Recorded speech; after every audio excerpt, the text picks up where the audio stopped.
Hello, it's 9 p.m. news here on Gttv. We're coming to you live from our studios in Westfield. And I am your presenter, Isa Tukuli. We begin with the main headlines. The Second Children National Assembly of the Gambia during the weekend held its first ordinary session to promote and advocate for the rights of the children in the Gambia. Christians in the Gambia on Tuesday, 15th August 2023, joined the rest of the world to observe the Feast of Assumption, locally known as Sangmari.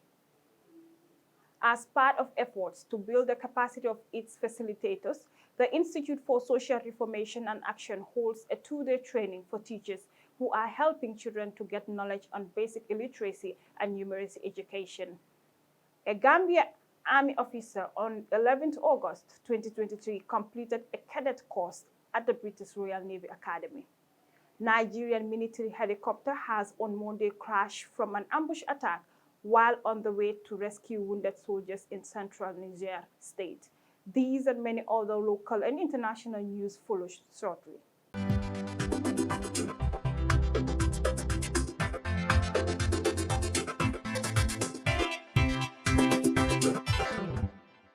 Welcome back. If you're just tuning in, this is GTV News with me, Isa Tukuli. The Second Children National Assembly of the Gambia has held its first ordinary sitting over the weekend at the National Assembly Chamber in Banjul. The Children National Assembly, the Gambia, is a child-led body established by the government in 2018 through the National Youth Council and the Gambian National Assembly with support from UNICEF, Child Fund, the Gambia, and Child Protection Alliance. The child-led body is aimed to promote and advocate for the rights of children in the Gambia in accordance with Convention on the Rights entrenched in the African Charter of Rights and Welfare of Children. More on this report. The Children National Assembly Gambia is a child-led body established by the government in 2018 through the National Youth Council and the Gambian National Assembly with support from UNICEF, Child Fund, the Gambia, and Child Protection Alliance. It is also aimed to promote and advocate for the rights of the children in the Gambia in accordance with Convention on the Rights of the Children and African Charter on Rights and Welfare of Children.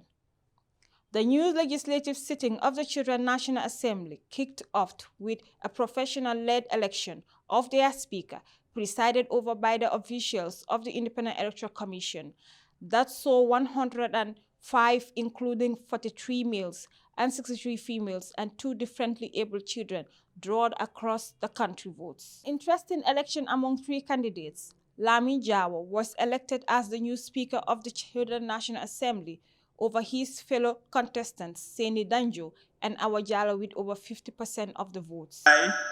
I, Lamin Jawo, having been elected as Speaker of the Children National Assembly of the Gambia,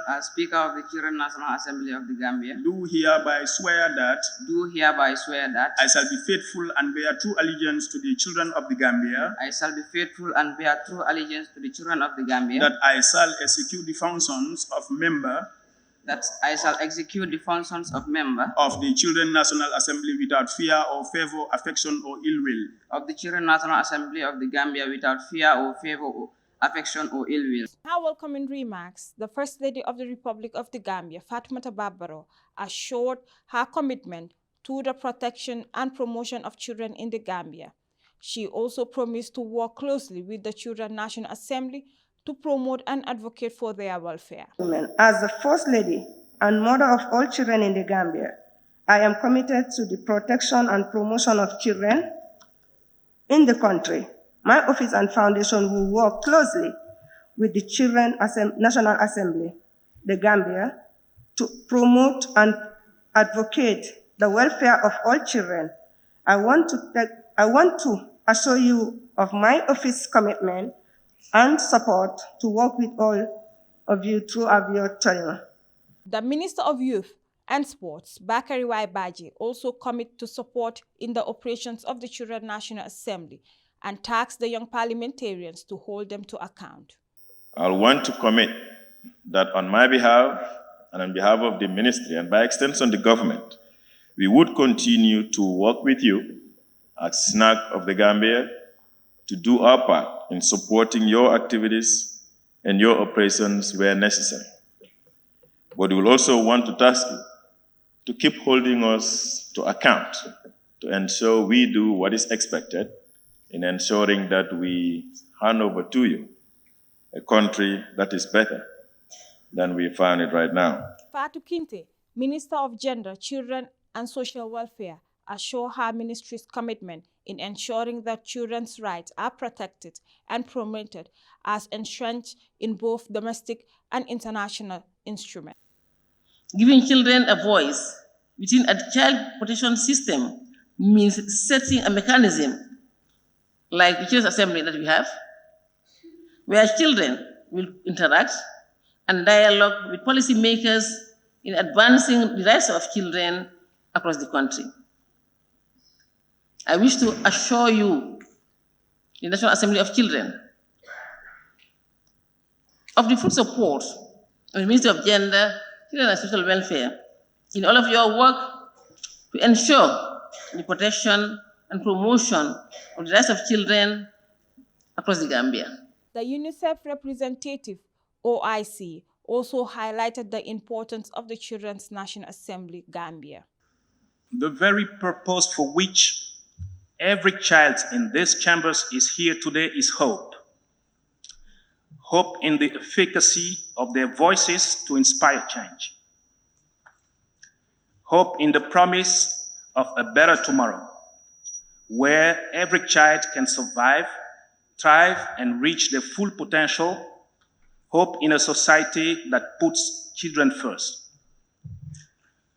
Your presence here today is also a testament to our shared commitment to support your right to participation, which is at the heart of the Convention of the Right of the Child, to which the Gambia is a signatory. Honorable Sidin Jai, Deputy Speaker of the National Assembly, welcomed the initiative and promised the Parliament full support to the Children's Assembly in offering trainings and education. A motion was moved, considered, adopted and positioned by the Children's National Assembly on accelerate action towards Gambia We Want, which consists of over 20 issues hindered the affairs of the children by Honorable Member Tida Barrow, member for KM, and presented it to the Honorable Minister Kinte. Participation. 23. Break the culture of silence surrounding child sexual abuse and exploitation through organizing open national and community dialogues using all available channels. Aissatou Koli, Gambian Talents TV News. The Gambia Christian Council have joined the rest of the world to observe Feast of Assumption, locally known as Sangmari. It is a day for Christians pay homage to Mary, Mother of Jesus, in which church members attend Mass in a formal procession in the street at the Holy Admiration of the Blessed Sacrament. Gambian Christians have been speaking about the importance of the day. Our Senabu Juve tells us more.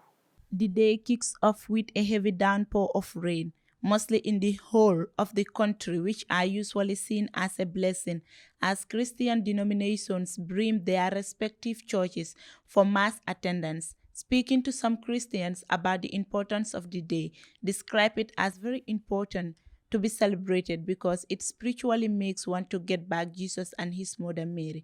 This is what Celestine Kujabi had to say about coexistence, mutual coexistence of the Catholics, Christians, and the non-Christians in the Gambia, because I heard everybody gets excited and most people join in the celebration. He added that the day helps to spiritually get back to Jesus and his mother Mary.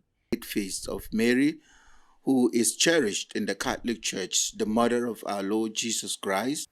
Zainabu Diouf, Gttv News. The Institute for Social Reformation and Action has held 2 days training for its facilitators who are currently about to conclude the third phase of 3 years project geared towards building basic illiteracy and numeracy foundation of children. The project is expected to help children who are living at chronic memorization centers and are not accessing conventional education Our Sharif Conte is one of the participants and he files in this report. On the 13th of August 2023, a non-profit organization called Institute for Social Reformation and Action, ISRA, concludes the third phase of its facilitators training at the Child Fund office in West Coast region. In 2021, the organization secured a funding from Angus Lawson Memorial Trust to fund a project that aims at changing the lives of children learning Quran and other Islamic subjects at the Majalis and other Quranic memorization centers in West Coast region, namely Fonyi, Sifo, Wulinkama, and Bakari Sambuya respectively. The project is to support children to learn basic literacy and numeracy, and this would help them to transit to conventional school if they want to continue for further education. If they don't and have other desire or other wishes or aspirations, they can. It would help them to be able to do basic life and livelihood skills, so that helps them to transit to become viable businessmen, to be skillful in whatever areas or in whatever discipline of those. The project, which is supposed to wrap up in 2024, is expected to build the foundation of children who are not accessing basic literacy and numeracy education, so as to facilitate their transition to conventional schools without many challenges. Implementing this project, it's supposed to be a 3-year project, and this is the final year. It started in 2021, and now in 2023. We are working towards closure of the project by December, at the latest by January 2024. And of course, the project has a target of 270 children in 4 communities. Fanta Kibeba, who is at the same time a facilitator at Old Joswang and a trainer for other facilitators, expressed her gratitude for the service she is rendering towards children whom she feels should be part of conventional education system. Sharif Conte, Gttv News. Police have arrested 7 people suspected of stealing cash money worth of $50,000 at Super Bar in Serekunda. The arrest of the suspects comes as the police anti-crime personnel were informed of a stealing incident at the bar. Our Modula Minjo has on this report. The 7-man suspects were arrested during sharing money believed to be stolen, as the police discovered a bag containing evidence connected to the incident. The suspects are currently placed under investigation in detention.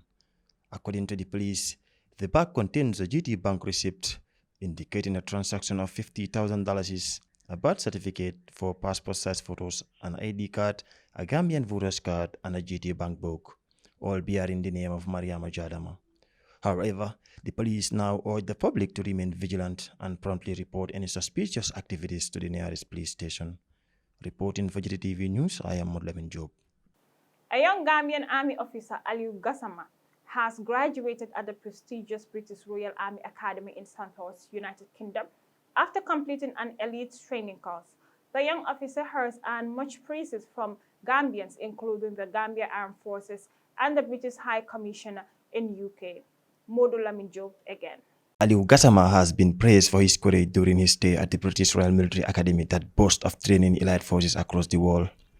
Officer Cadet Aliu Gassama has finally completed his cadet training course at the prestigious British Royal Military Academy.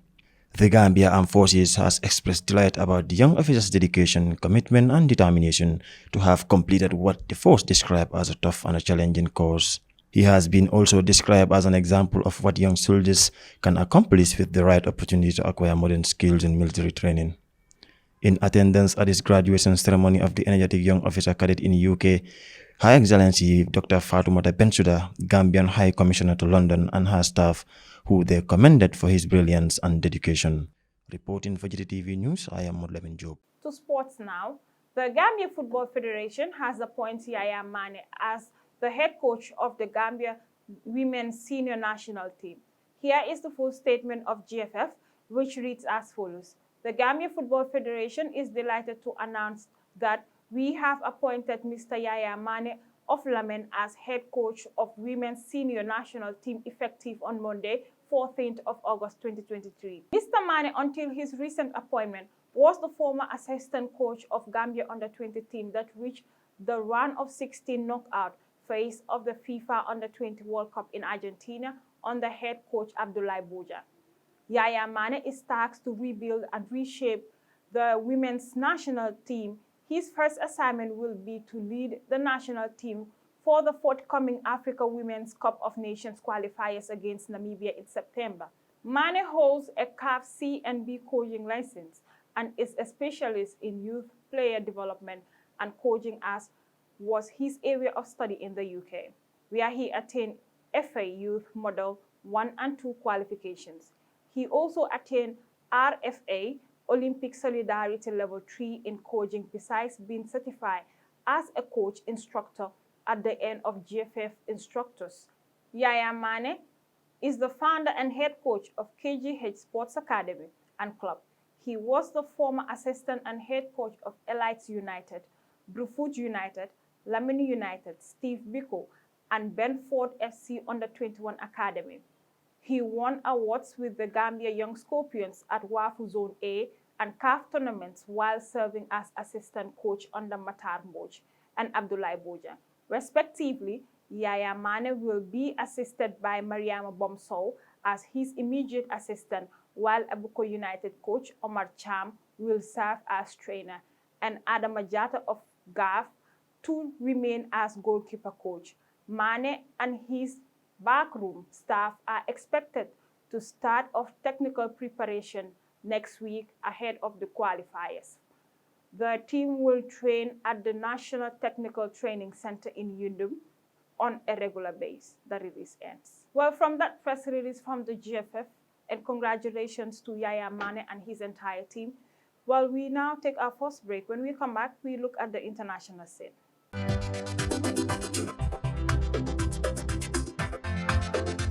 Welcome back. Let's now shift our attention to international, where armed groups reportedly fired at Nigerian military helicopter, thereby crashing it, while on their way to rescue the wounded soldiers who were attacked in an ambush. It is reported by Nigerian local media that at least 13 people were killed. Sheriff Conte reads from BBC News Africa reports. Nigerian military helicopter sent to rescue wounded soldiers from a deadly attack in the central Niger state crashed on Monday, after it was reportedly fired on by bandits. More than a dozen soldiers area are said to have been killed in an ambush in the area where the army has been fighting armed groups. Military sources were quoted by the AFP news agency as saying that at least 26 members of the Nigerian security forces were killed and 8 wounded in the attack on Sunday. Local media in Nigeria, however, reported that at least 13 soldiers had been killed in the ambush. According to the AFP news agency, the rescue helicopter had been carrying 11 of the dead and 7 of the wounded before the crash. Rescue operations and investigations were underway. An Air Force spokesperson has said, without giving information on the casualties from the crash, departed Zangeru Primary School en route for Kaduna, but was later discovered to have crashed near Jukuba village in Siroro local government area of Niger State. Edward Gabuet said. Sheriff Conte, Gttv News. Well, from that report by Sheriff Conte, we now take a leave of you. But before we take leave of you, let's recap of the day's main stories. The Second Children National Assembly of the Gambia during the weekend held its first ordinary session to promote and advocate for the rights of the children in the Gambia. Christians in the Gambia on Tuesday, 15th August 2023, joined the rest of the world to observe the Feast of Assumption, locally known as Sangmari. As part of efforts to build the capacity of its facilitators, the Institute for Social Reformation and Action holds a 2-day training for teachers who are helping children to get knowledge on basic illiteracy and numeracy education. A Gambia Army officer on 11th August 2023 completed a cadet course at the British Royal Navy Academy. Nigerian military helicopter has on Monday crashed from an ambush attack while on the way to rescue wounded soldiers in central Niger. Well, that's all we have for you tonight's bulletin, but stay tuned for the rest of our important programs. Until then, do have a pleasant evening.